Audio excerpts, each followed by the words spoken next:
Before I had kids, I lost a lot of weight. And I did it the way everyone tells you to do it.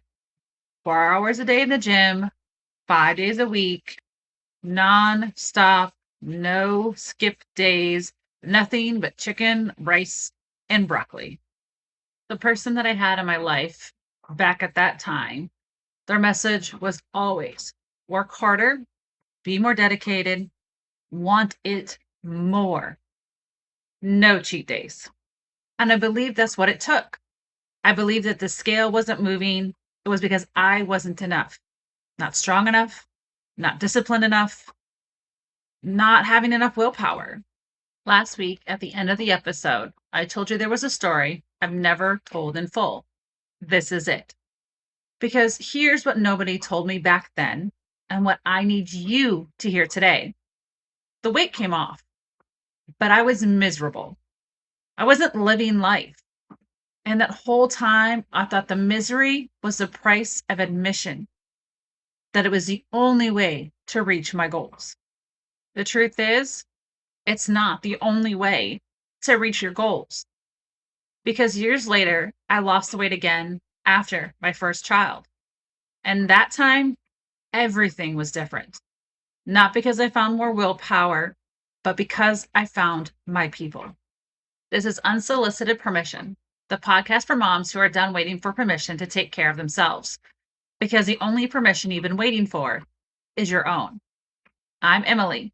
Every Tuesday, I'll hand you one permission slip to become healthier, stronger, more confident, and to remember the woman you've always been. So take a deep breath, grab your coffee, and let's fix some crowns. Welcome back. I'm really glad you're here because today we're talking on one of the biggest lies moms carry. The lie that everything failed restarts.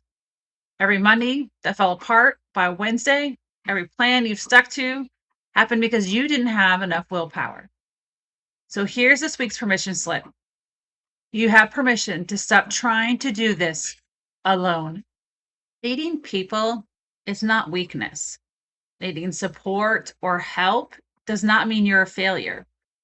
You were never supposed to white knuckle your way to a healthier life in a silent gym at 5 a.m. with nobody in your corner. Let me show you what I mean. So let me take you back before kids. I decided I was going to lose the weight I'd put on since being married. And I threw everything at it.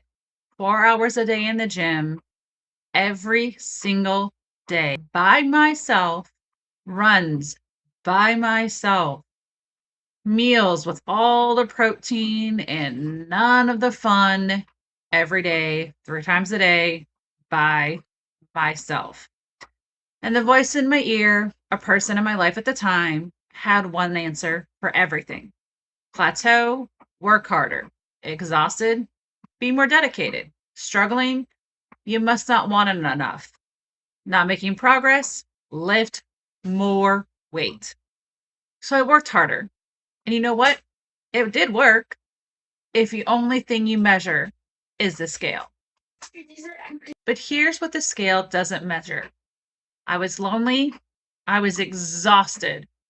I was tired of not being able to live life fully or enjoy social situations. And I quietly learned a terrible lesson that taking care of my body was supposed to be awful, rigorous, limiting, boring, and just dreadful. And maybe you've learned that lesson too. And maybe that's the lesson you've been told it needs to be. But here's what the scale does not measure. I was lonely. I was exhausted. I was tired of not being able to enjoy parties with my friends because it didn't fit into my macros. And I quietly learned a terrible lesson that taking care of my body was supposed to feel like punishment and restrictions. And maybe you've learned that lesson too, or maybe that's the lesson you keep getting told you need to learn. Maybe every time you've tried to get healthy, it felt more like a sentence you were serving than a lifestyle you were living. That's not discipline. That's isolation wearing discipline's clothes. Now, fast forward, first baby, new body, the weight I need to lose yet again, and that old voice in my head saying, you know what it takes. 4 hours a day, alone, 5 days a week, and nothing fun to eat. Except now I'm a mom. Nobody has 4 hours. Some days I don't even have 45 minutes. And eating that clean is really not that appealing. And that could have been the end of the story. But this time, something was different. This time, I surrounded myself with women, like-minded women, who lifted each other up. Women who cared more about getting stronger than getting smaller. Women who talked about personal growth, not just a number on the scale. And here's the part that changed everything for me. The willpower came easier. It was the same me with less time, less sleep, more on my plate than ever before, but it was easier because I wasn't doing it alone. When one of us has a hard week, the other carried her. One of us hit a win, we celebrated all together. Nobody was competing. We were fixing each other's crowns, not competing for them. When COVID hit, we all knew doing things with our people was nearly impossible. But that doesn't stop weight from being gained, unfortunately. So after my second child, I got to test this theory one more time. When I started my GLP-1 journey, I had a choice of how to do it. Quietly, privately, alone, or surrounded by people who knew, who cheered me on, who watched me get healthier and more energized, and told me so. I chose people, and once again, it made all the difference. 3 seasons of life, 3 completely different circumstances, one pattern. When I didn't have the right people in my corner, everything was heavy. When I had my people, everything was possible. But I want to be fair here. Willpower does have its place. Nobody else can drink your water for you. Nobody else can take your walk. No one can follow you around taking the unhealthy food out of your hands. I know, but willpower is like a muscle at the end of a long day. And mama, every one of your days is long. Willpower alone runs out. People have to refill it. That's not a weakness in you. That's how humans are built. And here's something I've never said out loud on the show. That circle of women, that feeling of being lifted instead of judged, that is where the idea for Be Healthy, Be You came from. This whole podcast you're listening to right now, my entire business, my clothing line, my book, every little facet, every tiny thing I have created exists because somebody once told me I needed more willpower, and a group of women showed me I needed them instead. Okay, so this week's permission slip challenge, one thing specific, doable. Tell one person what you're working on. That's it. One person, a friend, a sister, a mom from the car pickup line, somebody in the Crown Club. One sentence.